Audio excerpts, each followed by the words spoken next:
এ আমার শিকল বাহার ভাইয়েরা, আজকে আমি আপনাদেরকে অত্যন্ত বিনয়ের সাথে বলি, প্রয়োজনে রিক্সা চালিয়ে খাবেন, প্রয়োজনে রাস্তার পাশে ইট ভেঙে খাবেন, প্রয়োজনে কুলি মজুরি করে খাবেন।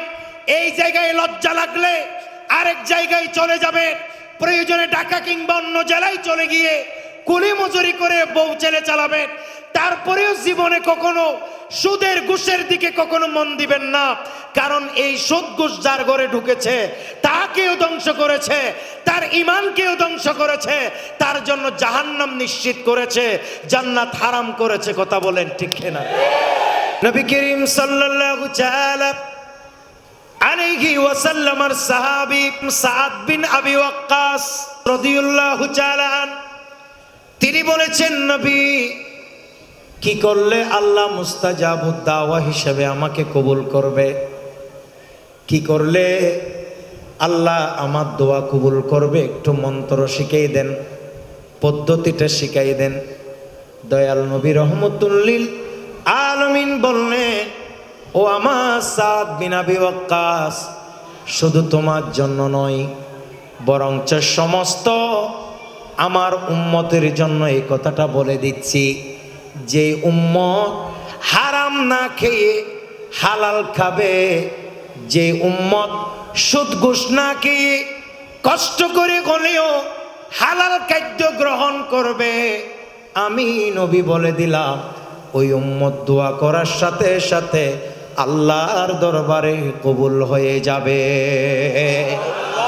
আউযু বিল্লাহি মিনাশ শাইতানির রাজিম। ইয়া আইয়ুহাল্লাযীনা আমানু লা তাকুলুর রিবা আদআফাম মুদাআফাতান ওয়াত্তাকুল্লাহ লাআল্লাকুম তুফলিহুন। একটু জোরে বলুন সুবহানাল্লাহ। আল্লাহ পাক সুবহানাহু ওয়া তাআলা বলছেন, ঈমানদার বান্দাগণ, তোমরা সুদ খাবে না। বলেন, তোমরা সুদ খাবে না। বহু গুণে বৃদ্ধি করে কখনো তোমরা সুদ খাবে না। আর তোমরা আল্লাহ তাআলাকে ভয় করো, যাতে করে তোমরা সফলতা লাভ করতে পারো। উচ্চ আওয়াজে বলুন সুবহানাল্লাহ।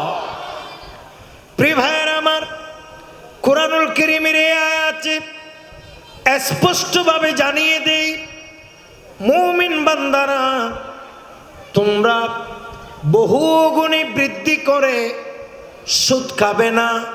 বলেন, সুদ খেতে নিষেধ করছেন কে? আরো জোরে বলেন, কে? সমাজে এই সুদের কারবারি আছে নাকি নাই? আছে। টাকা দেয়,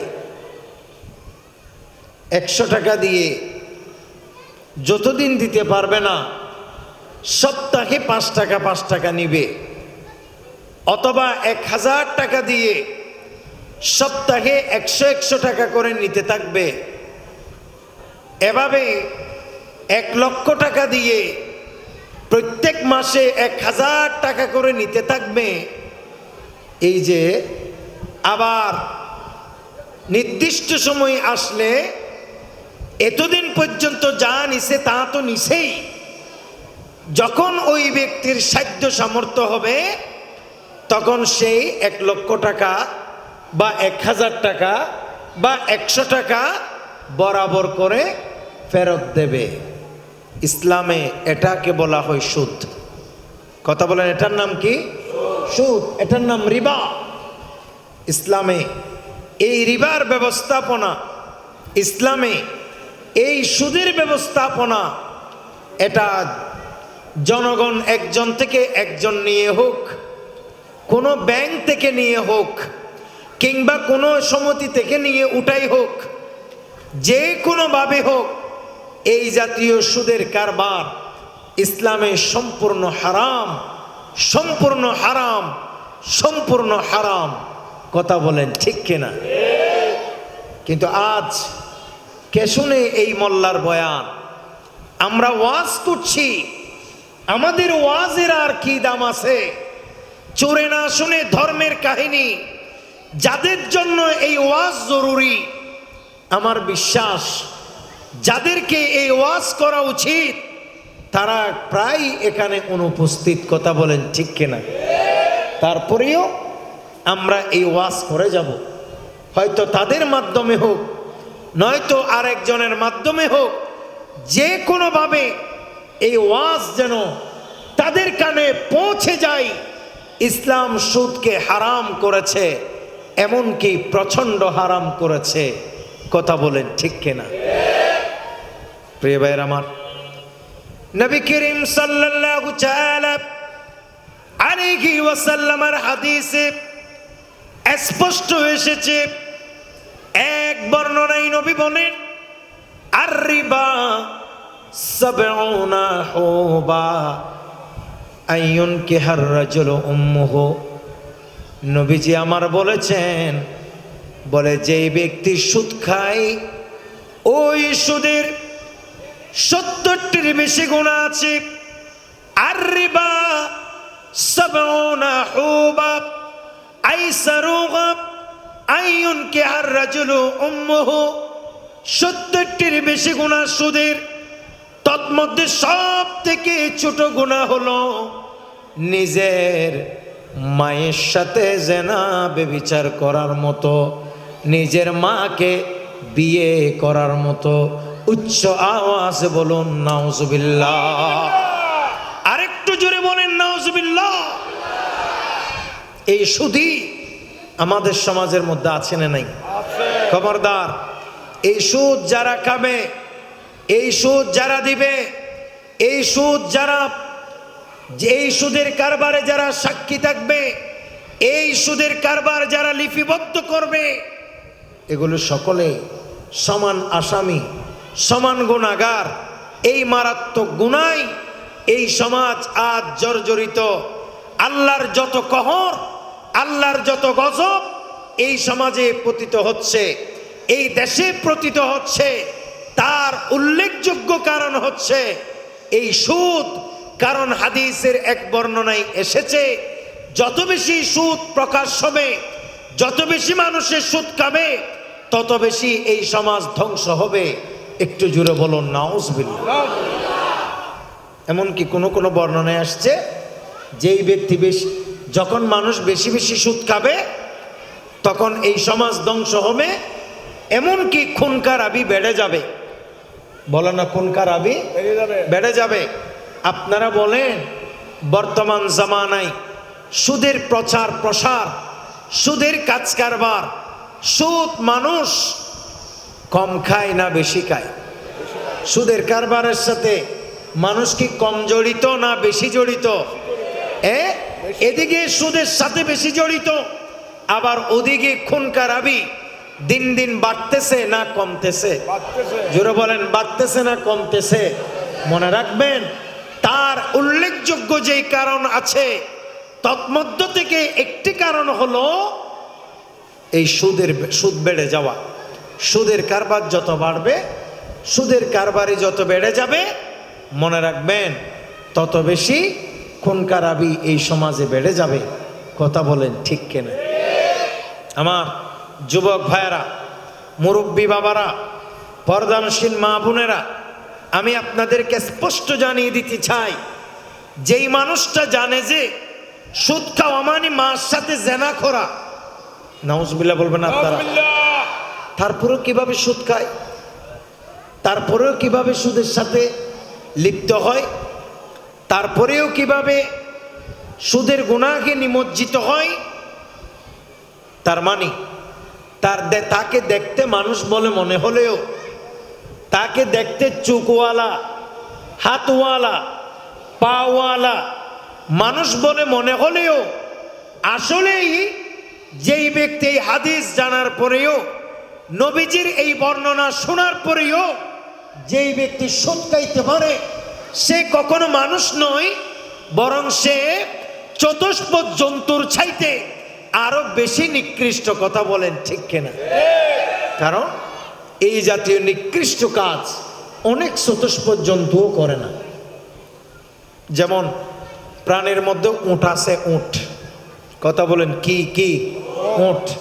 ইমাম কামাল উদ্দিন দামেরি তিনি তিনার বিশ্ববিখ্যাত কিতাব হায়াতুল হাইওয়ানে বলেছেন যে উট এমন এক সভ্য প্রাণী, উট কখনো মায়ের সাথে ব্যভিচার করে না। একটু জোরে বলবে না সুবহানাল্লাহ? উট কখনো মায়ের পিঠের উপর উঠে না। তার মানে যারা সুদ খায়, যারা এই সমাজে সুদি কারবার করে, এরা ওই চতুষ্পদ জন্তুর চাইতে আরো বেশি মন্দ, আরো বেশি নিকৃষ্ট এবং ভয়ঙ্কর নিকৃষ্ট। কথা বলেন ঠিক কিনা?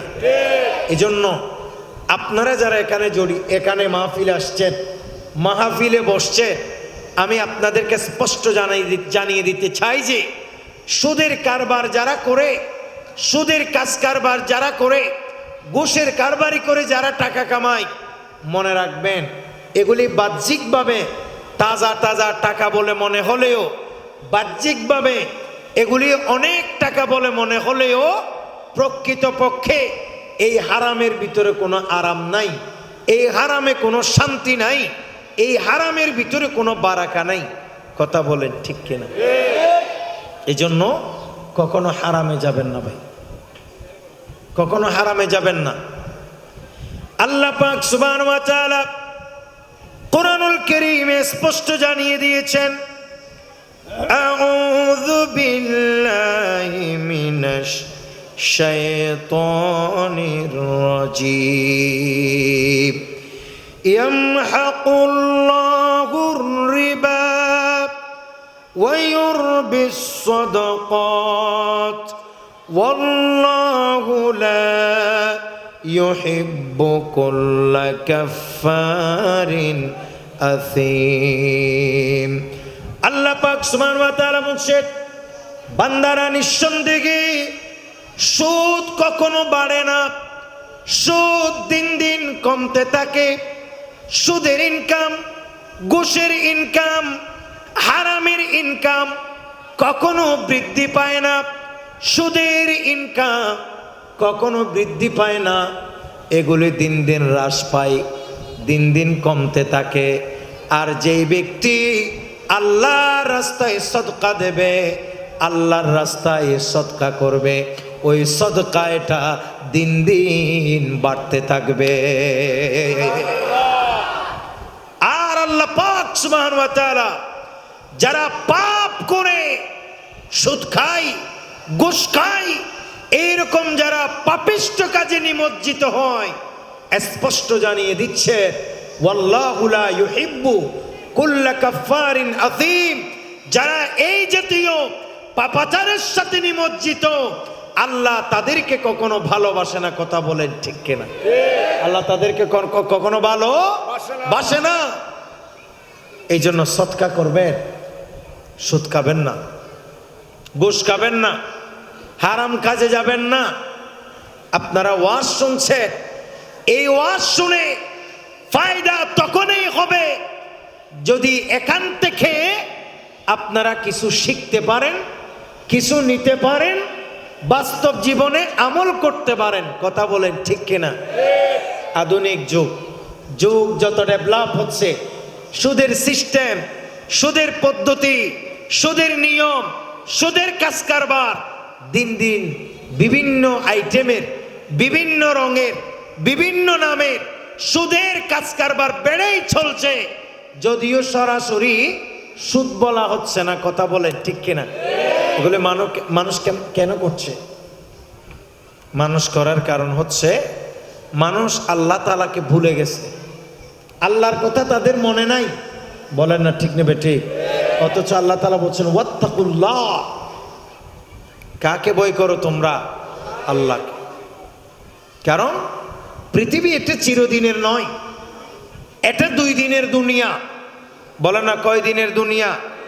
আরে 2 দিনের বললে তো ভুল হবে। এটাতে এক সেকেন্ডেরও ভরসা নাই, কথা বলেন না ঠিক কিনা? এটা এক সেকেন্ডেরও ভরসা নাই। কিসের সুদ, কিসের ঘুষ, কিসের দুনিয়াবি হারামের ইনকাম? মদিনার কথা ভাবো একবার মুসলমান। छोड़ फिक्रे दुनिया की, चल मदीना चलती है। छोड़ फिक्रे दुनिया की, चल मदीना चलती है। मुस्तफा गुलामों की, मुस्तफा गुलामों की किस्मतें बदलती है। छोड़ फिक्रे दुनिया की, सलातुनिया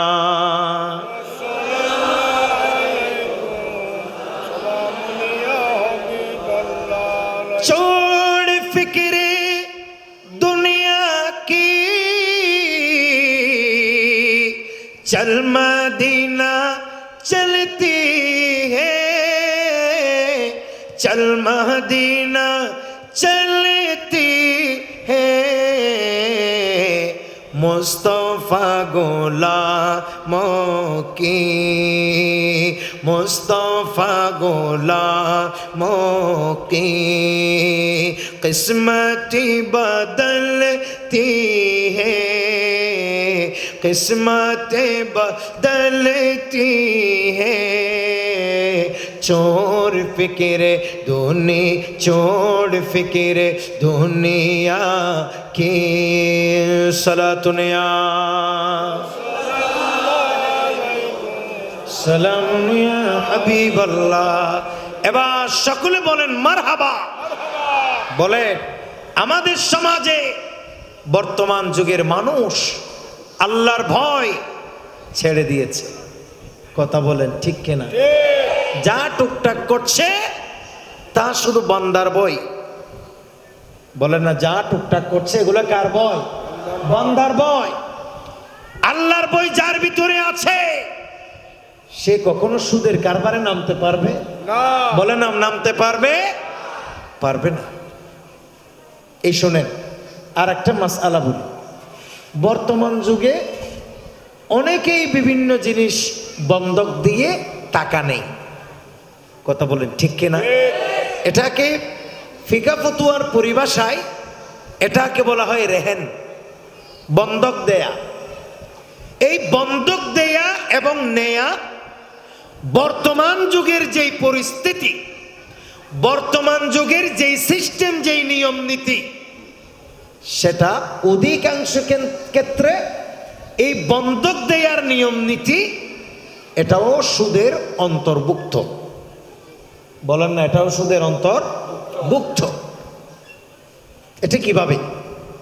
তবে হ্যাঁ, সামগ্রিক অর্থে বন্ধক দিয়ে কারোর থেকে কেউ টাকা নেয়া জায়েজ। বলেন না, সামগ্রিক অর্থে বন্ধক দিয়ে কেউ কারোর থেকে টাকা পয়সা নেয়া কি জায়েজ। কথার কথা, আমার মোবাইল, আমার টাকা লাগছে 5,000, মোবাইলটা মনে করেন 10,000। বলেন মোবাইল মনে করেন 10,000। আমি আমার শ্রদ্ধাভাজন সভাপতি সাহেবকে বললাম যে মোবাইলের দাম 10,000, আপনি আমাকে 5,000টা টাকা দেন, মাসখানেক পরে আমি আপনাকে টাকা দিয়ে ওই টাকা, যেই টাকাটা আমি আপনার থেকে নিছি সেই টাকাটা আমি আপনাকে দিব, দয়া করে আমাকে মোবাইলটা ফেরত দিবেন। সভাপতি সাহেব বললেন ঠিক আছে হুজুর, মানুষ টাকার যখন বেশি দরকার আপনার মোবাইলটা তাহলে আমাকে দেন। আমি ওনাকে মোবাইল দিলাম, উনি আমাকে টাকা দিল। এটাকে বলা হয় রেহেন, এটাকে বলা হয় বন্ধক, এটা জায়েজ। একটু জোরে বলবেন না সুবহানাল্লাহ? এটা কি জায়েজ। কিন্তু আমি ওনাকে দিলাম মোবাইল, তাহলে আমি আপনাদেরকে কি বললাম, এই যে আমি মোবাইলটা বন্ধক দিয়ে টাকা নিলাম, এটাকে বলা হয় রেহেন, এটাকে বলা হয় বন্ধক। এটাই ইসলামের মধ্যে জায়েজ। বলেন, এটা ইসলামের মধ্যে জায়েজ। কিন্তু আমি ওনাকে মোবাইল দিলাম, উনি আমাকে টাকা দিলেন, আর উনি সিম ঢুকিয়ে এই মোবাইলটা ব্যবহার করছেন। বলেন না, এই মোবাইলটা কি করছেন? ব্যবহার করছেন। কোনো বিনিময় নেই, এটা বন্ধকের মধ্যে নাই, এটা রিবার পর্যায়ে চলে গেছে, এটা তখন সুদ হয়ে গেছে। ওই যে তিনি বন্ধক মানে এটা আমানত রাখা। বলে না, বন্ধক মানে কি রাখা? আমানত রাখা। এটার থেকে কোনো কারণে ফায়দা অর্জন করা জায়েজ? বলেন না, ফায়দা অর্জন করা জায়েজ নাই, এটা সুদ। বলেন, এটা কি? সুদ। একটু দুরূদ শরীফ পড়েন, সালাতুনিয়া সালামুনিয়া হাবিবাল্লাহ। এভাবে আমি আপনাদেরকে আরো বলি। ধরেন আপনার 10টি ঘর আছে, ছোট ছোট, বা 10টা আপনার বিল্ডিং আছে, আপনার টাকার দরকার, আপনি একজন থেকে 10 লক্ষ টাকা নিয়েছেন, ঘরগুলো ওনাকে বন্ধক দিয়েছেন। যতদিন পর্যন্ত আপনি টাকা দিতে পারবেন না, ততদিন পর্যন্ত উনি ঘরগুলো ভাড়া দিয়ে দিয়ে সেখান থেকে মাসে মাসে যা পাই 50,000, 60,000, 10,000 করে করে উনি খাইতে থাকবে। আপনারা কি আমার কথা বুঝতেছেন? এটাকে বলা হয় রিবা, এটা সুদ। বলেন, এটা কি? সুদ। বলেন, এটা কি? ইসলামে এটা জায়েজ? কারণ বন্ধক মানি আমানত। বলে না, বন্ধক মানি কি রকম? 10টা ঘর আছে, আমি কাউকে জমা দিলাম, তার থেকে 10 লক্ষ টাকা নিলাম, উনি ওই ঘর জমা রাখতে পারবে, কিন্তু ভাড়া দিয়ে উনি খাইতে পারবে না। ঠিক বর্তমান যুগে অনেক জায়গায় এরকম জমি বন্ধক দেয়। বলে না, কি বন্ধক দেয়? জমি বন্ধক দেয়। আপনি জমির পরিবর্তে 5 লাখ টাকা নিয়েছেন, 5 লাখ টাকা নিয়েছেন জমির পরিবর্তে, আর প্রত্যেক কোণে কোণে উনি ওই জমি চাষ করে করে ওখান থেকে চাল খাইতেছে, ধান খাইতেছে, ক্ষেত কামার করতেছে, ধান নিতেছে, ভাত খাইতেছে। কিন্তু জমি বন্ধক জায়েজ, ঘর বন্ধক দেয়া জায়েজ, মোবাইল বন্ধক দেয়া জায়েজ, ল্যাপটপ বন্ধক দেয়া জায়েজ, সব জায়েজ বন্ধক দেয়া। বন্ধক মানি আমানা, বন্ধক মানি আমানত। বলে না, বন্ধক মানি আমানত। কিন্তু সেই বন্ধক থেকে টাকা দিয়েছেন বলে ফায়দা নেয়া হারাম। বলে না, সেই বন্ধক থেকে ফায়দা নেয়া হারাম। হ্যাঁ, কোনো কারণে যদি আপনি এই কথা বলেন, হুজুর আমার জমি তিনাকে বন্ধক দিলাম, এই জমি যদি চাষবাস না করে তাইলে তো 10 বছর 15 বছর এটা খিল পরে থাকবে, জমির মান নষ্ট হয়ে যাবে, জমি অনুর্বর হয়ে যাবে, তাহলে কি করবে?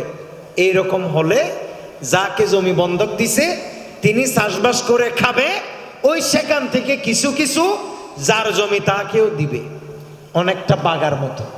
তখন সেটা বর্গা বা বাগা যেটাকে আমরা বলি, সেই বার্গা চাষের মতো অনেকটা, তখন সেটা জায়েজ হবার একটা সূরত আছে।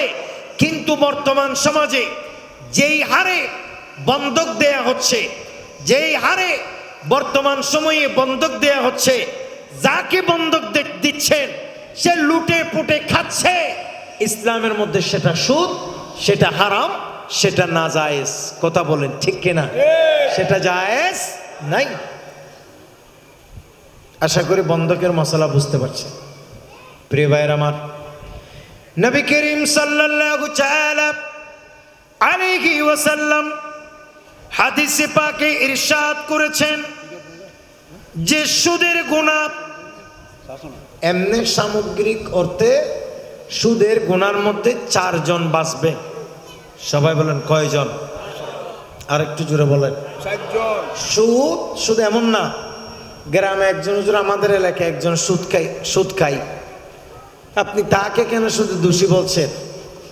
নবী করিম সাল্লাল্লাহু আলাইহি সাল্লাম বলছেন, আন জাবির ক্বালা লা'না রাসূলুল্লাহ সকলে বলেন সাল্লাল্লাহু তাআলা আলাইহি ওয়াসাল্লামা আকিলার রিবা ওয়া মুওয়াকিলাহু ওয়া কাতিবাহু ওয়া শাহিদাইহি ওয়া ক্বালাহুম সাওয়াউন। একটু জোরে বলুন না নাউজুবিল্লাহ। হাদিস খুব খেয়াল করে, এটা সহিহ মুসলিমের বর্ণনায় আসছে, সিরিয়াল নম্বরে 3985, কোনো কোনো ছাপাই অন্যান্য নম্বরও আছে। শোনেন, আমার নবী বলেন যে, বলে হযরত জাবের রাদিয়াল্লাহু তাআলা এই হাদিস রিওয়ায়াত করছে, আমার নবী বলেন লানা রাসূলুল্লাহ, নবী করিম সাল্লাল্লাহু আলাইহি ওয়াসাল্লামের পক্ষ থেকে তাদের উপর লানত। তাদের উপর কি লানত? কিরকম? কাদের উপর? বলে আকিলার রিবা ওয়া মাওয়াকিলাহু, যেই সুদ খায় এবং যে সুদ দেয়, যে সুদি লাগাই দেয়। তাহলে কয়জন হলো? দুইজন। ওয়া কাতিবাহু, এবং সুদের কাজ কারবারগুলো যেই লিখে।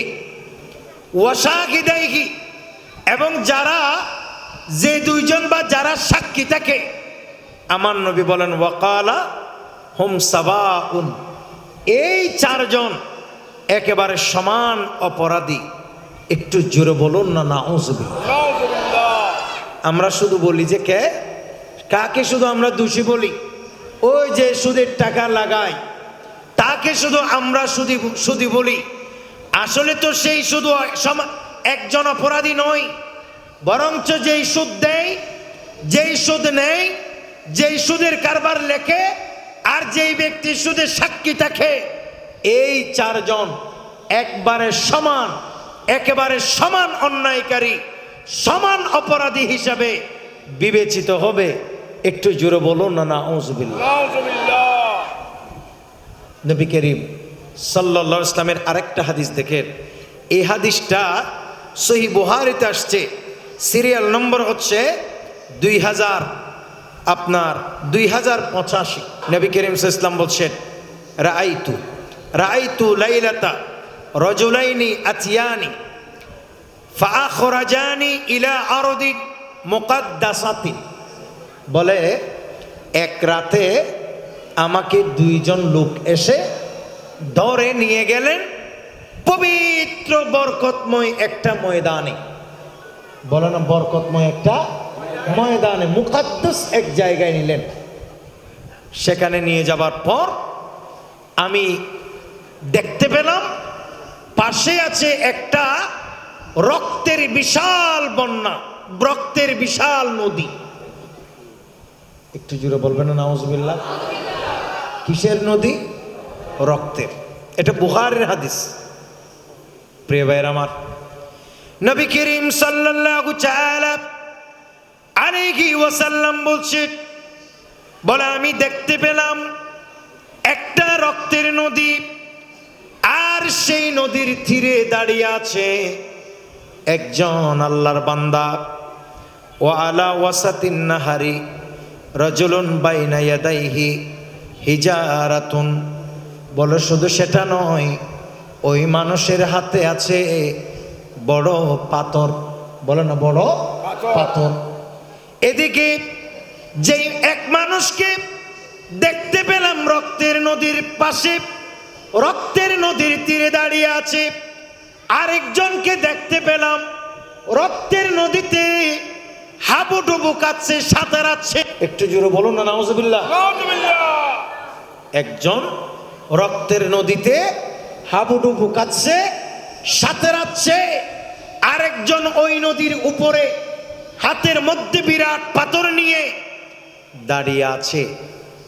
মানুষ যেটা নদীতে আছে বারবার সে সাঁতরিয়ে, বারবার সে সাঁতরিয়ে, বারবার সে সাঁতরিয়ে নদীর উপরে উঠে যেতে চায়, অর্থাৎ নদীর কূলে উঠে যেতে চায়। ঠিক এমত অবস্থায় যেই মানুষটা দাঁড়িয়ে আছে, ওই যেই মানুষটা রক্তের নদীর কিনারে যেই মানুষটা দাঁড়িয়ে আছে, তার হাতের সেই পাথরটা যেই মানুষটা উঠতে চায়, সাথে সে উঠতে চাওয়ার সাথে সাথে সামনের দিকে আসার সাথে সাথে তার মুখের উপরে ওই পাথরটা মেরে দেয়। একটু জোরে বলুন না নাউজুবিল্লাহ। তার সামনে পাথর অনেক, একটা হাতে এভাবে দাঁড়িয়ে আছে। তখন যে মানুষটা ওখানে সাঁতারাই উপরে উঠে যেতে চায়, সাথে সাথে তার মুখের উপর কি মারে? পাথর মারে। বলে না কি মারে? পাথর মারে। আপনি চিন্তা করতে পারেন প্রিয় ভাইয়ের আমার, এই দৃশ্য দেখছিলেন, মানুষটা বারবার উঠতে চায়, বারবার পাথরকে রক্তাক্ত হচ্ছিলেন। নবী করিম সাল্লাল্লাহু তাআলা আলাইহি ওয়াসাল্লাম এভাবে বারবার দেখতেছিলেন, বারবার দেখতেছেন এই মানুষটার এই অবস্থা কেন। আমার নবী জিজ্ঞেস করলেন, ও ভাই জিবরাইল, এরা কারা? এরা কারা? একে তখন সাথে সাথে জবাব আসতেছে, বলে এ হচ্ছে ওই মানুষ, যেই মানুষটা, এ হচ্ছে ওই মানুষ যেই মানুষ দুনিয়াতে সুদ খাইতো। উচ্চ আওয়াজ বলুন নাউজুবিল্লাহ। আরেকটু জোরে বলেন না নাউজুবিল্লাহ।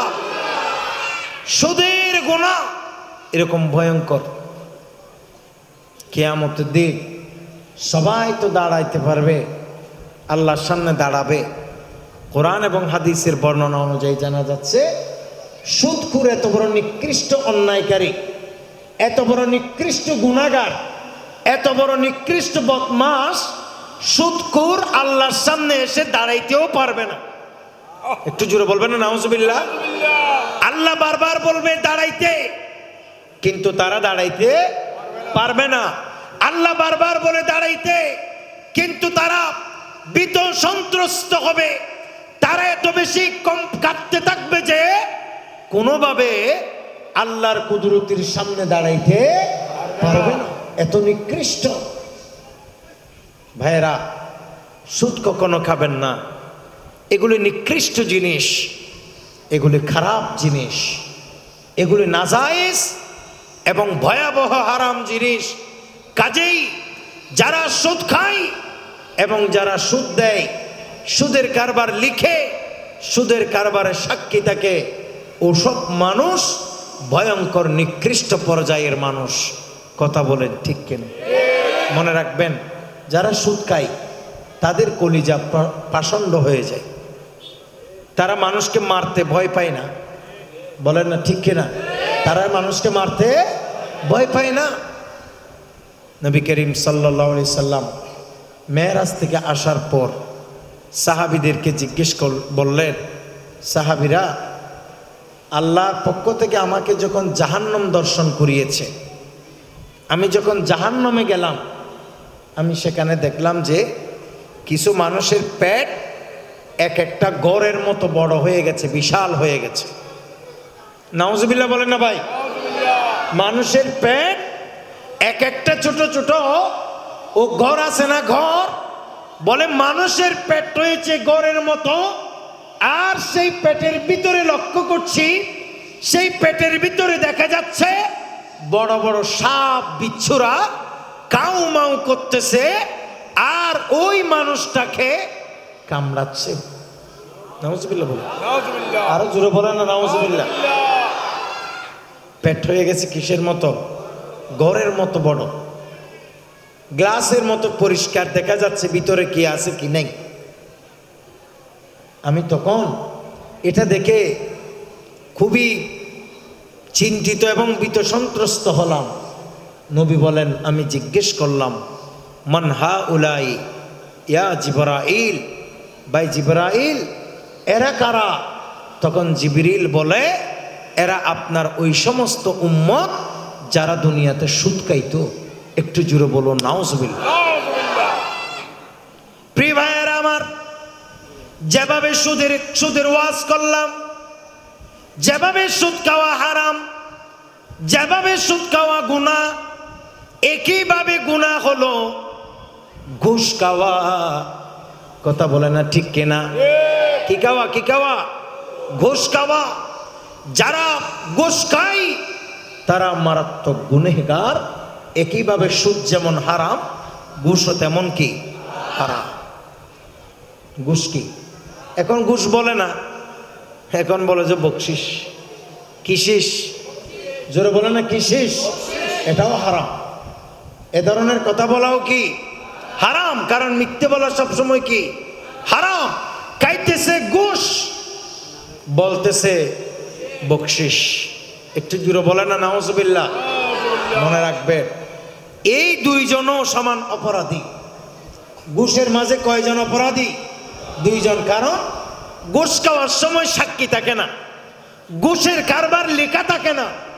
এই জন্য আমার নবী বলেছেন, লানাতুল্লাহি আলার রাশি ওয়াল মুরতাশি, বলে আল্লাহর গজব তাদের উপরেই পতিত হয় যারা ঘুষ খায় এবং যারা ঘুষ দেয়।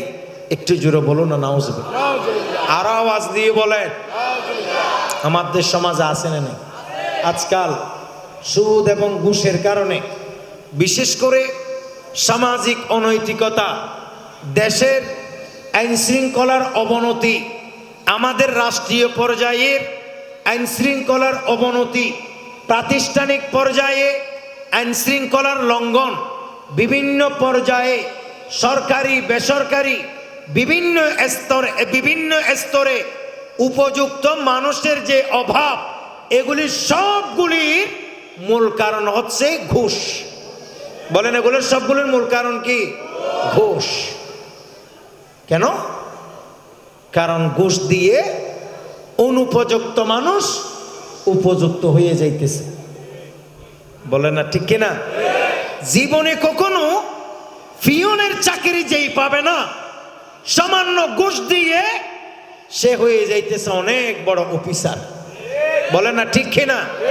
পক্ষান্তরে একজন পিয়নের তার অভিজ্ঞতা নাই, একজন পিয়নের তার যোগ্যতা নাই, কিন্তু সে উপরে উঠতে উঠতে আমাদের সকলের মাথার উপর উঠে গেছে। আপনি বলেন, যেই মানুষটা পিয়নের উপযুক্ত নয়, সেই মানুষটা যদি সবচাইতে উপরের চেয়ারের মধ্যে উঠে বসে, বলেন ওই অফিস, ওই দেশ, ওই প্রতিষ্ঠান ঠিকভাবে কখনো চলবে? কথা বলেন, চলবে? চলবে না। এই যে উপযুক্ত মানুষের আজকে অভাব। মূলত আমাদের দেশে অনেক মেধাবী তরুণ আছে, বলেন আছে না নাই? অনেক ভালো ভালো শিক্ষিত ছেলে এলাকায় ঘুরলে দেখবেন মাস্টার্স পাস করে সে একটা চাকরির জন্য এদিকে কিছুক্ষণ দৌড়ায়। বাবা অনেক কষ্ট করে পড়াশোনা করিয়েছে, কিন্তু আশানুরূপ ফল পাচ্ছে না। বয়স প্রায় 40-এর কোটায় পৌঁছে গেছে, এখনো বিয়ে শাদী করতে পারছে না, কারণ বেকারত্বের কারণে তাকে কেউ মেয়েও বিয়ে দিচ্ছে না। কথা বলেন ঠিক কিনা? কেন চাকরি পাচ্ছে না? সে যদি যোগ্য না হলে মেট্রিক কিভাবে পাস করেছে, সে যদি যোগ্য না হলে ইন্টারমিডিয়েট কিভাবে পাস করেছে, সে যদি যোগ্য না হলে অনার্স কিংবা ডিগ্রি কিভাবে পাস করেছে, সে যদি যোগ্য না হলে মাস্টার্স পরীক্ষায় কিভাবে উত্তীর্ণ হয়েছে, তাহলে বোঝা যাচ্ছে তার ভিতরে সত্যিকারের যোগ্যতা আছে, দক্ষতাও আছে, কিন্তু তার কাছে ঘুষ দেবার মতো পয়সা নাই। কথা বলেন ঠিক কিনা? অথবা তার ফোন দেবার মতো এরকম উপরস্থ কোনো আত্মীয় স্বজন নাই, যার ফলশ্রুতিতে আমাদের সমাজে, আমাদের এই দেশে হাজার হাজার লক্ষ লক্ষ বেকার তরুণ আজ ঘরের ভিতরে নীরব নিভৃতে কাঁদছে। কথা বলেন ঠিক কিনা? এগুলি সব ঘুষের অভাবে। বলেন কিসের অভাব? ঘুষের অভাব। ঘুষ এত মারাত্মক জিনিস। ঘুষের টাকা তার টাটকা দেখা যায়, কি দেখা যায়? এটার লোভ সবাই সামালতে বলে না, সামালতে পারে না। তাফসীরের মধ্যে আসছে সাইয়েদনা মূসা আলাইহিস সালাতু ওয়াস সালামের জামানায়। কোন নবীর জামানা? মূসা নবীর জামানা। বলেন জোরে বলেন, কোন নবী? মূসা নবীর জামানায় আল্লাহর এক বান্দা অনেক বড় বুজুর্গ ছিল, তার নাম ছিল বালাআম ইবনে বাউর। বলেন না, বালাআম ইবনে বাউর। সেই বালাআম ইবনে বাউর অনেক বড় একজন মুহাক্কিক মুদাক্কিক, অনেক বড় বুজুর্গ, এমন বুজুর্গ যে তাকে আল্লাহ তাআলা ইসমে আজমের শিক্ষা দিয়েছেন। যখনই যেই দোয়া আল্লাহর কাছে করত, সাথে সাথে ওই দোয়া আল্লাহর দরবারে কবুল হয়ে যাইত। এরকম কিছু বান্দা আছে না নেই? আছে। এই জন্য আল্লাহর কাছে দোয়া করবেন। আল্লাহর কাছে কোনো কিছুর অভাব আছে? কোনো কিছুর অভাব নাই তোমার দরবারে, তাই তো মোরা তুলেছি হাত তোমার দ্বারে, আল্লাহ তোমার দ্বারে। খালি হাতে ওগো আল্লাহ, খালি হাতে ওগো আল্লাহ মোদের ফিরাইও না, একবারে মদিনা দেখাও না রে আল্লাহ, একবারে সবাই আশাকারীর মনের আশা, আশাকারী মনের আশা আল্লাহ পূরণ করো না, একবারে মদিনা দেখাও না রে আল্লাহ, কোনো কিছুর না। এই জন্য চাইবেন নীরব নিবৃতে গভীর রাতে উঠে। নবীজির একজন সাহাবী এসে জিজ্ঞেস করছেন, ইয়া রাসূলুল্লাহ, দোয়া কবুল হওয়ার সবচেয়ে বড় যন্ত্র, বড় মন্ত্র কি? আমাকে একটু শিখিয়ে দেন, যাতে আমি দোয়া করার সাথে সাথে আল্লাহ কবুল করে নেন, আমাকে যেন আল্লাহ তাআলা মুস্তাজাবুদ দাওয়া হিসাবে কবুল করেন। সুবহানাল্লাহ। কথা বুঝে যাচ্ছে? আপনারাও এরকম মন্ত্র জানতে চান কি চান না? আমার নবীর সাহাবী, ওই বিখ্যাত সাহাবীর নাম ছিল হযরতে সাদ বিন আবি ওয়াক্কাস রাদিয়াল্লাহু তাআলা, যেই সাহাবীর মাজার চীন দেশের মধ্যে রয়েছে। সুবহানাল্লাহ বলেন। কোন দেশে? কোন দেশে? চীন দেশ। কোন কোন বর্ণনায় আসছে সাদ বিন আবি ওয়াক্কাস চট্টগ্রাম হয়ে ইসলাম প্রচার করতে করতে টেকনাফের নাপ নদী দিয়ে রেঙ্গুনি গিয়ে ইসলাম প্রচার করতে করতে চীন দেশের মধ্যে গিয়ে সেখানেও ইসলামের মশাল জ্বালিয়ে ওখানেই উনি ইন্তেকাল করেছেন। ইন্না লিল্লাহি ওয়া ইন্না ইলাইহি রাজিউন।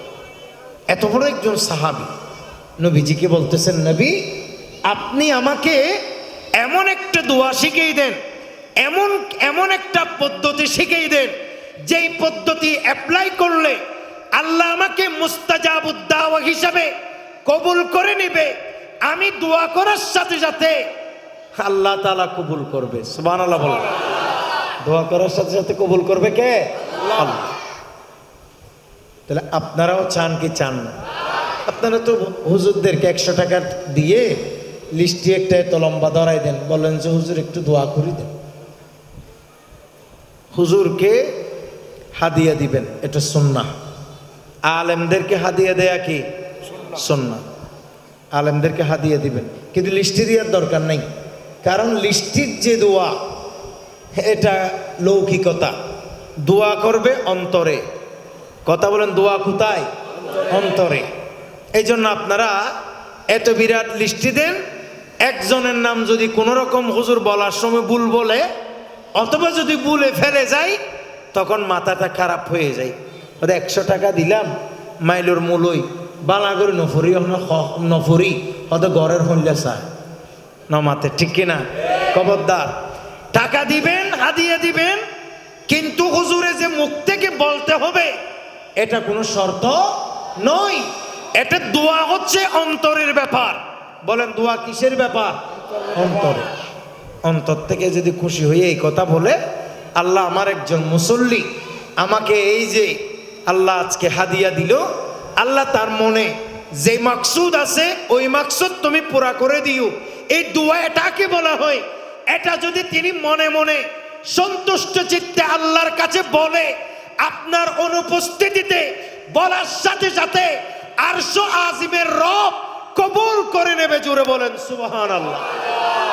আমার নবী বলেছেন সেটা, বলে কারো অনুপস্থিতিতে দোয়া করলে এটা কবুল করেন কে?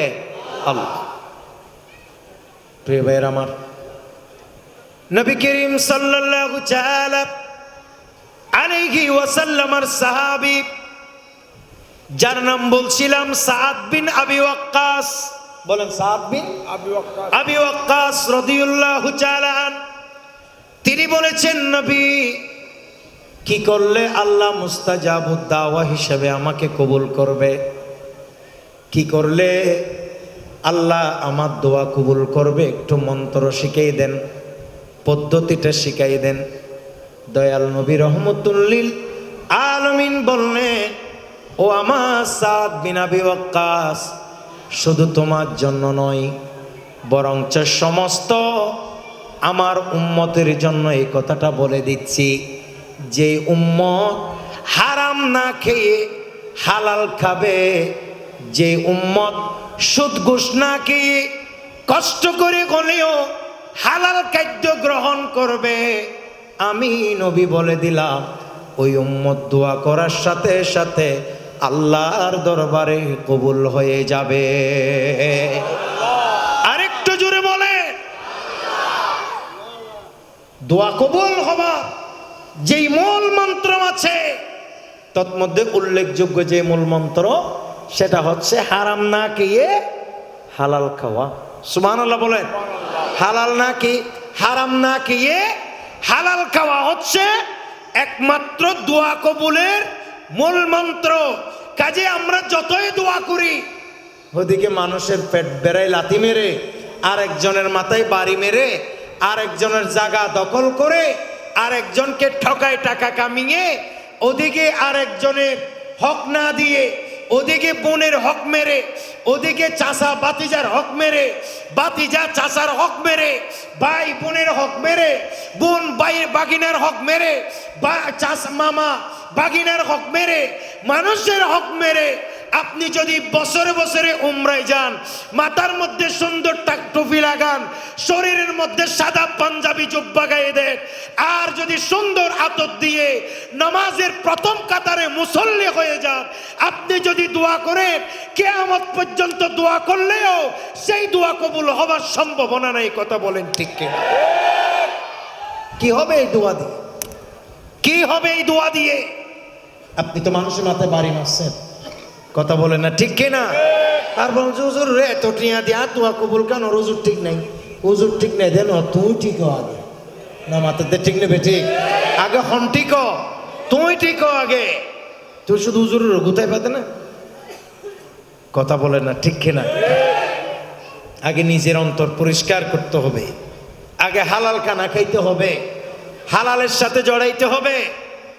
আপনারা মনে হয় আমার সাথে রাগ করছেন, রাগ করলে করেন। বর্তমান সমাজের বাস্তব চিত্র এখন এগুলাই, মানুষ হারামের সাথে রিলেটেড। কথা বলেন না ঠিক কিনা? এই জন্য আমি আপনাদেরকে স্পষ্টভাবে জানাই দিই, দোয়া কবুল হওয়ার একমাত্র মূল মন্ত্র হচ্ছে হালালের সাথে সম্পর্ক রাখা, হালাল কাজ করা, হালাল খাদ্য খাওয়া, হারাম সবগুলো বর্জন করা। দোয়া করার সাথে সাথে কবুল হয়ে যাবে। একটু জোরে বলুন সুবহানাল্লাহ। প্রিয় ভাইয়ের আমার, নবী করিম সাল্লাল্লাহু তাআলা আলাইহি ওয়াসাল্লামের এরকম অনেক হাদিস আছে। আল্লাহ আমাদেরকে কবুল করুক।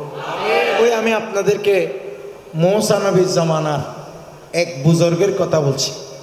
ওই বুজুর্গ নাম ছিল তার বলআম ইবনে বাউর। দোয়া করার সাথে সাথে কবুল হয়ে যাইতো আল্লাহর দরবারে। কথা বলেন ঠিক কিনা? কি হইতো? কি হইতো? কবুল হয়ে যাইতো। একবার জব্বারিন সম্প্রদায়ের কিছু মানুষ বলআম বাউরের কাছে আসছে। বলআম ইবনে বাউরের কাছে আসছে, এসে বলতেছে হুজুর আপনি একটু আমাদের জন্য দোয়া করেন। বলে কেন? বলে আমাদের সাথে মূসা নবীর যুদ্ধ হবে। বলে না মূসা নবীর যুদ্ধ হবে, ওই যুদ্ধে মূসা নবীর যে সৈন্য, মূসা নবীর যে শক্তি, আমাদের মনে হচ্ছে আমরা তার সাথে কখনো পারবো না। আল্লাহ যেন আমাদেরকে বিজয়ী দেয়, এই জন্য আপনি একটু আমাদের জন্য দোয়া করেন। বলেন আমাদের জন্য কি করেন? দোয়া। সাথে সাথে বলা আমি আপনি বাউর খেপে গেলেন, বলতেছে বেটা বেয়াদব, আমার কাছ থেকে তুই মূসা নবীর বিরুদ্ধে দোয়া চাইতে আসছিস? আমি একজন আল্লাহর নগণ্য একজন ওলি, আর মূসা হইল আল্লাহর একজন জলিলুল কদর পয়গম্বর, আল্লাহর একজন নবী। কাজেই আমি কখনো মূসার বিরুদ্ধে দোয়া করতে মূসার বিরুদ্ধে দোয়া করতে পারবো না, কারণ মূসা তো হকের উপর। কথা বলে না, মূসা কিসের উপর? হকের উপর। তা আমি কেন মূসা নবীর বিরুদ্ধে দোয়া করব? আপনারা কি এইটুকু আমার কথা বুঝছেন? জব্বারিন সম্প্রদায় এরা সবাই মিলে মিটিং করছে, হয়তো বলা আমি ইবনে বাউরে কোনো না কোনোভাবে আমাদের পক্ষে করে ফেলতে হইবে। বলেন আমাদের পক্ষে করে ফেলতে হবে। তেরা বলতেছে কিভাবে? বলে তোমরা বেশি বেশি হাদিয়া তুফা নিয়ে ওনার কাছে বেড়াইতে যাও, ওনার দরবারে ঘুরে ঘুরে আসো। কথা বলে না, কি নিয়ে? হাদিয়া নিয়ে। তো ওনার কাছে যখন হাদিয়া নিয়ে যাবা, উনি যখন হাদিয়াগুলো গ্রহণ করবে, দেখবা আস্তে আস্তে আমাদের বিরুদ্ধে উনি নরম হয়ে যাবে, আমাদের দিকে চলে আসবে। এবার যখনই তিনি সন্তুষ্ট হয়ে যাবে আমাদের উপর, তখন আমরা যাই বলবো তা করবে। একটু জোরে বলুন নাউজুবিল্লাহ। এগুলা তো উম্মতে মুহাম্মদের কথা বলছি না, এগুলা বনি ইসরায়েলের সম্প্রদায়ের কথা বলছি। এই যুগের কথা বলতেছি, এই যুগের সাথে অনেকগুলো মিলে। এবার তারা হাদিয়া তোহফা নজরানা নিয়ে দলে দলে বালাম ইবনে বাউরের কাছে যাওয়া আসা করতেছে। তারা যখন যায়, বালাম ইবনে বাউর তাদের এই সম্পদ, এই হাদিয়া তোহফা দেখে চোখটক সানা বড় হয়ে গেছে। এবার মনে মনে বলতেছে লোকগুলারে যত খারাপ মনে করছি আসলে তত খারাপ না, লোকগুলা এমনি দেখতে খারাপ হলেও মন ভালো। একটু জোরে বলো না নাউজুবিল্লাহ। কি ভালো? জোরে বলেন কি ভালো? এই জন্য আমরা বলি যে মাল মারেগা পাত্তর সেদেগা। কথা বলেন ঠিক কিনা? মাল মারেগা পাত্তর সেদেগা। টিয়াজের তে দিবা না পাত্তর সহ মোমর মতো গলি যাবে তো না বাজি। টিয়াইবেল এল্লা জিনিস নমাতে ঠিক কিনা? আজ হাজার হাজার আলেম, শত শত আলেম হক দেখলেও হককে হক বলার সাহস করে না, মিথ্যাকে মিথ্যে বলার সাহস করে না, বন্ডকে বন্ড বলার সাহস করে না, নাহককে নাহক বলার সাহস করে না, বাতিলকে বাতিল বলার সাহস করে না। একমাত্র দাওয়াতের ভয়ে, একমাত্র টাকার ভয়ে, টাকা চলে যাবে, দাওয়াত কমে যাবে, সম্মান হারিয়ে যাবে, এই ভয়ে অনেক বন্ডকে আলেমরা পর্যন্ত যুগের গোস কুতুব বানিয়ে দিচ্ছে। কথা বলেন ঠিক কিনা? এগুলো আগেও ছিল বনি ইসরায়েলের যুগে, এখনো আছে। কথা বলেন না ঠিক কিনা? এই জন্য মনে রাখবে, হককে হক বলতে পারা, বাতিলকে বাতিল বলতে পারা, এটার নাম ঈমান। আর হককে যে হক বলতে পারে না, বাতিলকে বাতিল যে বলতে পারে না, এটার নাম শয়তান। কথা বলেন এটার নাম কি? শয়তান। আমার নবী স্পষ্ট হাদিসে পাকে বলছেন, আস-সাকিতু আনিল হক শয়তানুন আখারুস। বলে যেই ব্যক্তি জেনে শুনে হক কথাকে গোপন করে, জেনে শুনে যেই ব্যক্তি হক বলতে পারে না, তোমরা তাকে মানুষ মনে করছো, নবীর হাদিস বলতেছে সে একটা বুবা শয়তান। নাউজুবিল্লাহ বলেন। কি শয়তান? কি শয়তান? বুবা শয়তান। যুগের ফেরাউন যদি, যুগের এই যুগের কোন ফেরাউনও যদি একটা বুখারী শরীফের আয়োজন করে, 30 জন বড় বড় আলেম চলে আসবে, আর যুগের ফেরাউনের প্রশংসা সব আলেমে করবে, শুধু 1000 টাকা 1500 টাকার বিনিময়। এটার নাম দুনিয়া। বলেন এটার নাম কি? দুনিয়া। এটাই চলছে এখন। কারণ আমরা মৃত্যুর কথা ভুলে গেছি, আল্লাহর কথা ভুলে গেছি। ইশকে মুস্তাফার কথা মুখে বললেও আমাদের বুকে নাই। সাহাবীদের ত্যাগের কথা ওয়াজে বললেও নিজের ভিতর ওয়াজের আমল নাই। কথা বলেন ঠিক কিনা? এটাই হচ্ছে বর্তমান সমাজের চিত্র। অনেক সময় দেখি একেবারে সাধারণ মানুষ যে কখনো আলেমের সামনে দাঁড়াইতে পারবে না, টাকা হওয়ার সাথে সাথে সে বসছে চেয়ারে, আলেমকে বসাইছে মাটিতে, আর আলেমও সবাই গোলামের মতো বসে থাকছে। আপনি যা দেন। কথা বলে না ঠিক কিনা? কেন? টাকা। কথা বলে না কেন? টাকা টাকা। আরে এটা তো আমি বলছি মুসা আলাইহিস সালামের জামানার ওয়াকিয়া, কিন্তু যেই কথা আমি এখন বলতেছি এগুলো তো আমাদের জামানার চোখের সামনে দৃশ্যমান ঘটনা। কথা বলেন ঠিক কিনা? এজন্য হক কথা বলতে পারা এটার নাম ঈমান। বলেন না এটার নাম কি? আর হককে হক বলতে না পারা এটার নাম শয়তান। বলেন এটার নাম কি? শয়তান। আমি যদি পৃথিবীর সমস্ত মানুষের দুশমন হয়ে যায়, আল্লাহ এবং রসুল যদি আমার পক্ষে থাকে, তাহলে আর কোনো অসুবিধা আছে? আপনারা কি বলেন, কোনো অসুবিধা আছে? আল্লাহ এবং রসুলের পক্ষে যদি আমি থাকি, সারা পৃথিবীর মানুষ যদি আমাকে গত থেকে বের করে দেয়, সারা পৃথিবীর মানুষ যদি সমাজচ্যুত করে, সারা পৃথিবীর মানুষ যদি এলাকা থেকে বের করে দেয়, এমনকি এই বাংলাদেশ থেকেও যদি বের করে দেয়, আল্লাহ যদি বলে বান্দা তুই আমার বান্দা বুকে আয়, রসুল যদি বলে উম্মত তুই আমার আশেক আমার বুকে আয়, তো আমার জন্য তো কাফি। কথা বলেন ঠিক কিনা? এখানে কার ভালোবাসা খুঁজতেছে? এখানে কার ভালোবাসা? টাকা? এগুলো বেশি দিন না। কথা বলেন ঠিক কিনা? দুনিয়াতে অনেক নাটক বা জালেম অনেক ছিল, এখন আছে? বাদশাহ আকবর, সম্রাট আকবর করতে করতে, স্বৈরাচারী করতে করতে আলাদা ধর্ম পর্যন্ত প্রতিষ্ঠা করছিল, তার নাম দিয়েছিল দ্বীনে এলাহি। বলেন না, করতে করতে আলাদা ধর্ম পর্যন্ত প্রচার করছে। বলেন সে বাদশাহ আকবর আছে এখন? বলেন না আছে? ফেরাউন দাবি করতে করতে নিজেকে আল্লাহ পর্যন্ত দাবি করেছে। বলেন না ঠিক না বেটি? শুধু আল্লাহ না, বলেছে আনা রব্বুকুমুল আলা, মানে তুমি যেটাকে আল্লাহ বলো আমি তারও খুদা। নাউজুবিল্লাহ বলেন। খুদা দাবি করছে। বলেন ফেরাউন আছে? নমরুদ শাসন করতে করতে সারা বিশ্ব শাসন করেছে। বলেন নমরুদের শাসন ব্যবস্থা এখন আছে? কারণ পৃথিবী আমার আসল ঠিকানা নয়, মরণে কি দিক মুছে দিবে, মরণে কি দিক মুছে দিবে আমার সকল পরিচয়। পৃথিবী আমার আসল ঠিকানা নয়। সালাতুনিয়া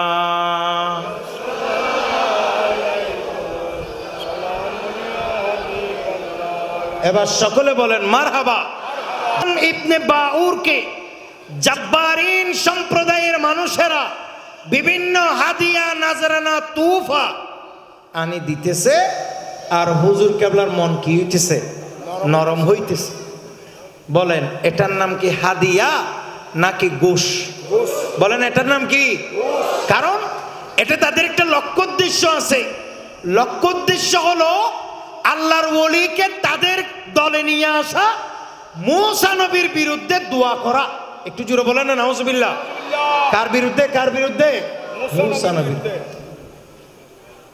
যাই হোক, এবার আরেকবার সম্পদ, এখন তো অনেক কিছু আনি টানি দিছে, দেওয়ার পর আবার বলতেছে হুজুর আমরা তো এখন মুসা নবীর বিরুদ্ধে যুদ্ধ করতে যাব, আপনি একটু দয়া করে আমাদের জন্য আমাদের পক্ষ হয়ে মুসার বিরুদ্ধে দোয়া করেন, যাতে যুদ্ধে মুসার পরাজয় হয়, আমাদের বিজয় হয়। নাউজুবিল্লাহ গরজ চাই হইব। দেখেন আর একটু জোরে বলেন। বলেন দোয়াটা কি যৌক্তিক নাকি অযৌক্তিক? অযৌক্তিক। নবীর বিরুদ্ধে দোয়া করার স্পর্ধা কাফের মুশরিক বেঈমান ছাড়া কোনো মুসলমানের হতে পারে? কিন্তু এত বড় একজন ওলি যখন হাদিয়া পাইতেছে, ঘুষ যখন দরবারে ঢুকতেছে, আস্তে আস্তে মন কি হয়ে যাচ্ছে? নরম হয়ে যাচ্ছে। যাই হোক, এবার বলতেছে, এবার যখন দোয়া করতে বলতেছে, ঘুষ তো খাইছে, এখন কি বলতে পারবে বেটা কিসের বদদোয়া আমি করতে পারবো না? এটা কি বলতে পারার সুযোগ আছে? হারনো এন কুজারাতে বনি ইসরায়েল মানুষ হাই এদিন আত গলায় দিয়ে জিনজিন আছে বেকিম বাইর করে ফেলে না মাতে, ঠিক না বেটি? ইতে ইভিন ইতে বলা আমি বাউরি তো ইন জানে। তখন একটু নরম হইছে, বলেন একটু কি হয়েছে? নরম হইছে। আবার বলতেছে তারা, এদিকে হাদিয়া তোফা আনতে আছে, ওদিকে বলা আমি বাউরের মন নরম হচ্ছে। একবার বলেছে করে নাই, দ্বিতীয়বার বলছে করে নাই, তবে একটু নরম হইছে। তৃতীয়বার যখন বলেছে হুজুর মুসা নবীর বিরুদ্ধে আমাদের পক্ষে একটু দোয়া করে দেন, সাথে সাথে বলাম ইবনে বাউর ওই মুসা নবীর বিরুদ্ধে দোয়া করার জন্য হাত তুলে দিয়েছে। নাউজুবিল্লাহ বলেন। দোয়া করার জন্য কি তুলে দিয়েছে? হাত তুলে দিয়েছে। আল্লাহর নবী মুসা আলাইহিস সালাতু ওয়াস সালাম ওদিকে যুদ্ধের ময়দানে গিয়েছে, কেমন জানি একটা অস্বাভাবিক পরিস্থিতি বিরাজ করছে। আল্লাহর কাছে জানতে চাইলেন আল্লাহ এমন কেন হচ্ছে? বিজয় হওয়ার কথা আমাদের, কাফেররা কেন বিজয় হয়ে যাচ্ছে? আল্লাহ বলেন মুসা তোমার বিরুদ্ধে বালাম ইবনে বাউর দোয়া করছে। সাথে সাথে আল্লাহর দরবারে মুসা নবী ফরিয়াদ করলেন, আল্লাহ তুমি বালাম ইবনে বাউরকে ধ্বংস করে দাও। মুসা নবী ওদিকে দোয়া করতে দেরি, আর এদিকে বালাম ইবনে বাউরের জিব্বাটা কুকুরের মতো লম্বা হয়ে বের হয়ে গেছে এবং দুর্গন্ধ জাতীয় জিব্বা থেকে থুতু নির্গত হচ্ছে। উচ্চ আওয়াজে বলুন নাউজুবিল্লাহ। পাগলা কুকুর যেভাবে হাঁপায়, বালাম ইবনে বাউর হাঁপাচ্ছে। পাগলা কুকুরের যেমন জিব্বা বাইরে থাকে, বালাম ইবনে বাউরের জিব্বা বাইরে গেছে। পাগলা কুকুর যেভাবে মানুষ দেখলে ঘেউ ঘেউ করে, ঠিক সেভাবে মানুষ দেখলে ঘেওয়াইতেছে, কেমন কেমন জানি অস্বাভাবিক আচরণ করছে। ইত্যবসরে ওই ঘুষের টাকা পেটে যাবার সাথে সাথে এত বড় জগৎ বিখ্যাত একজন আল্লাহর ওলি একেবারে ইসমে আজম ভুলে গেছে, সব হারিয়ে নিঃস্ব হয়ে, কাফের বেদিন হয়ে, ঈমান হারিয়ে বেঈমান হয়ে দুনিয়া ত্যাগ করে কবরে চলে গেছে। উচ্চ আওয়াজে বলুন নাউজুবিল্লাহ। আরেকটু জোরে বলেন। এরকম আমাদের সমাজেও আজ অনেক অন্যায় খেয়ে ঘুষের বিনিময়ে নেই বলতেছে, বলেন না ঠিক নেবে? ঠিক। টাকা যার আছে, ক্ষমতা তার আছে, ঘুষ যে দিতে পারে বিচার তার দিকে চলে যায়। যত বড় অন্যায়কারী হোক, যত বড় খুনি হোক, টাকার বিনিময়ে ঘুষের বিনিময়ে পার পেয়ে যায়, ঠিক কিনা? এটাই বর্তমানে চলছে। মুসলমান মনে করছো তোমার এই টাকা তোমার জন্য থাকবে? মনে করছো তোমার এই ঘুষের টাকা দিয়ে বিল্ডিং করছো, অনেক দামি কিছু জোড়াইছো না? তুমি ঘুষের টাকা দিয়ে, সুদের টাকা দিয়ে যেই বিল্ডিং করছো, যেই গাড়ি বাড়ি করেছো, যেই জায়গা সম্পদ কিনেছো, তোমার চেয়ে রাস্তার একজন ফকির, তোমার চেয়ে রাস্তার একজন ভিক্ষুক, তোমার চেয়ে রাস্তার একজন মিসকিন হাজার কোটি গুণ উত্তম। কথা বলেন ঠিক না?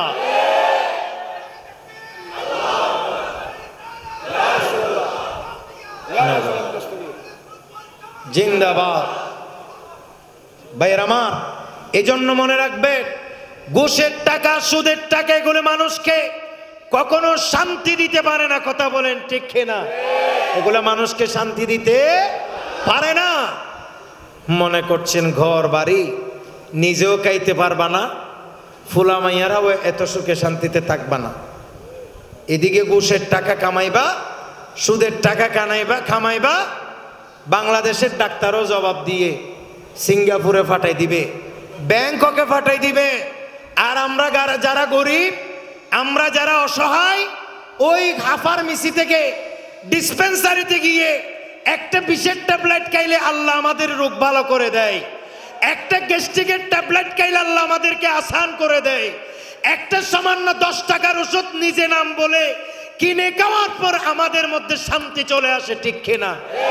আর যে সুদ খায়, যে ঘুষ খায়, যার ব্যাংক ভর্তি অন্যায় টাকা, যার গাড়ি বাড়ি ইত্যাদি, যার ঘর বাড়ি সব কিছু একেবারে সম্পদে যার টইটম্বুর, এগুলো অন্যায় টাকা, হারাম টাকা, ব্যাংককে একবার গেলে কয়েক কোটি টাকা খরচ, কয়েক লাখ টাকা খরচ। ঠিক কিনা?